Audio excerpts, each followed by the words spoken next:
Hello students, today I am here with a new poem that is Turtle. This poem is written by Dilla Mayer. He is a famous English poet. He is the author of many poems in which dreams and reality, fairies and your humble nature creatures are delightfully blended. He was written some novels and stories for children. Tartary is the historical name of a region of indefinite in East Europe and Central Asia. Tartary seems to be a land of dream and happiness. Students, as you know, that dreaming is a unique ability of human being. In our dreams, we visit many strange places and we do many wonderful activities, which is really impossible in our real life. In this poem, you can see a boy. The boy is in night dress, means he is in sleep. So turtle is nothing but the world of imagination where the boy is the king or the lord and he is enjoying all the luxuries, pleasures and beauty in his dream. Now let's sing the poem.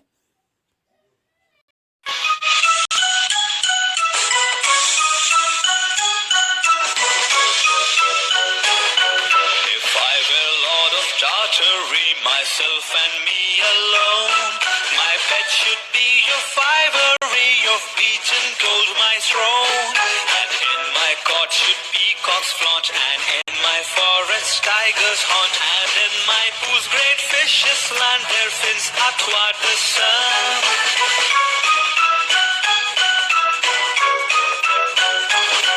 If I were Lord of Tartary, trumpeters every day, to every meal would summon me, and in my courtyard bray. And in the evening lamps would shine yellow as honey, red as wine, while harp and flute and mandolin made music sweet and gay.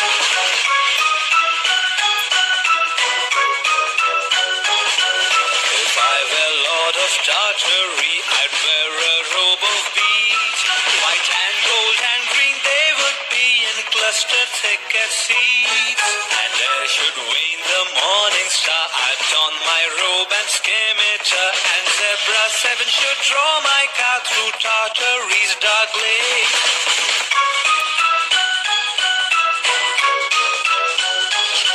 Lord of the fruits of Tartary, her river silver pale. Lord of the hills of Tartary, glen, thicket, woods and dale. Her flashing stars, her scented breeze, her trembling lake like foamless seas. Her birds delighting citron trees in every purple vale. First stanza.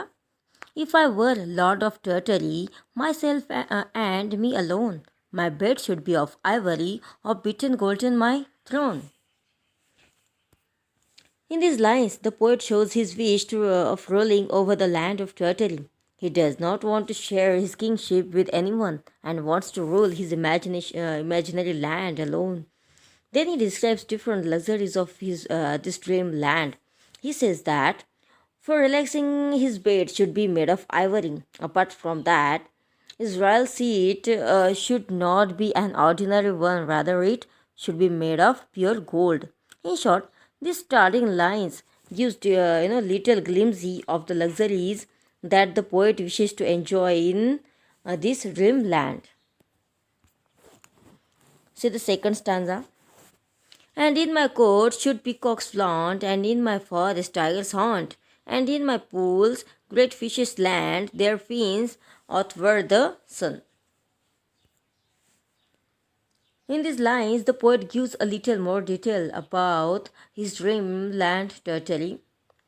He wishes that his court should be so magnificent that peacocks should dance in it.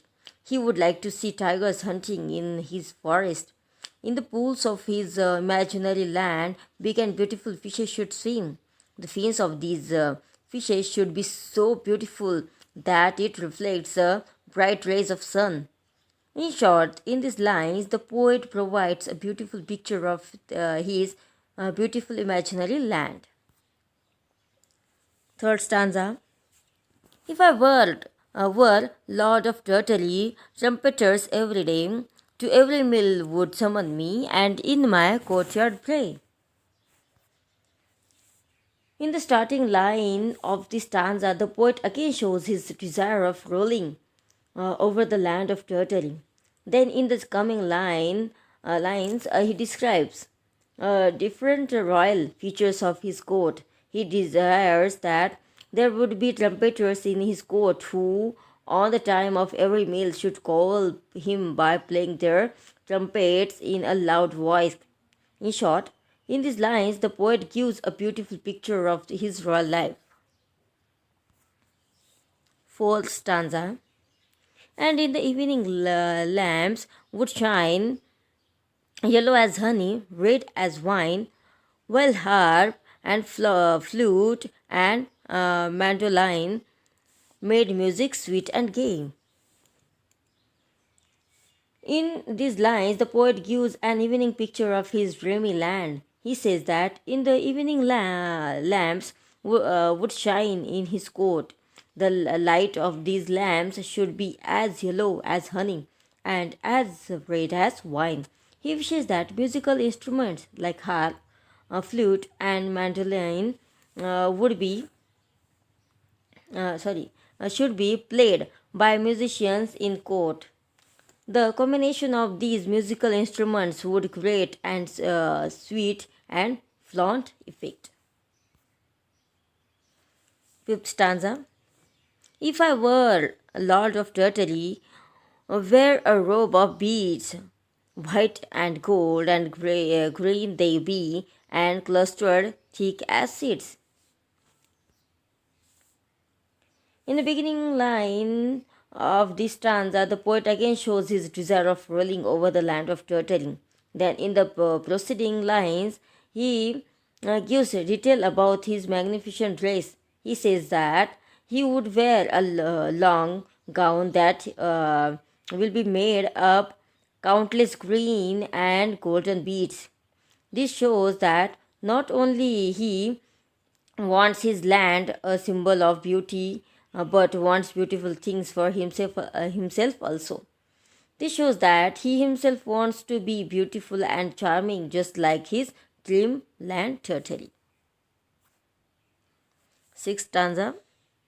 And here I should wear, when the morning star, I don my robe and scimitar, and Zebra 7 should draw my car through Tartary's dark glades. The poet gives some detail about that he wants for himself in that dreamland of Tartary. He says that before the morning starts disappearing, he would wear his grand dress and curled sword and would go out for morning walk on his carriage. That carriage would be drawn by 7 zebras through the open spaces in the thick forest of Tartary. In short, this line should be show the Tartary as well as his own glory. Seventh stanza. Lord of fruits of Tartary, her rivers a silver pale, Lord of the hills of Tartary, glen, thicket, wood, and dale. In these lines, the poet describes one by one those things on which he wants of rule in the land of Tartary. He wants to be the master of different fruit of Tartary. He wants to rule over the silver, pale rivers of it. He shows his desire to rule over almost all the things of his dreamland. He wants unchallenged authority over hills, valleys, and small forests, etc. In short, here again, in these lines, the poet shows his desire of ruling over his imaginary land without any partner. 8. 1. Her flashing stars, her scented breeze, her trembling lakes like foamless seas, her bird delighting citron trees in every purple well. These are last lines of this beautiful imaginary poem. In these lines, the poet says that the sky of his land would be full of bright stars, the breeze would be fragrant, the water of shaking lakes would present a charming scene.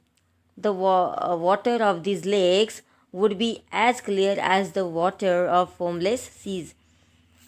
There would be citron trees with birds sitting on them.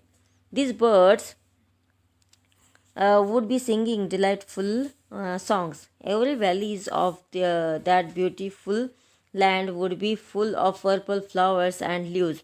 In short, in these lines, the poet gives a beautiful description of his dream land Tartary.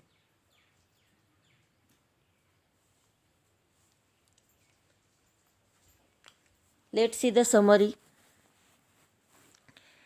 The poet wants to become the souvenir ruler of Tartary. He will not tolerate any partnership with anyone. As a ruler, he wants to have his bed made of ivory and his throne made of gold.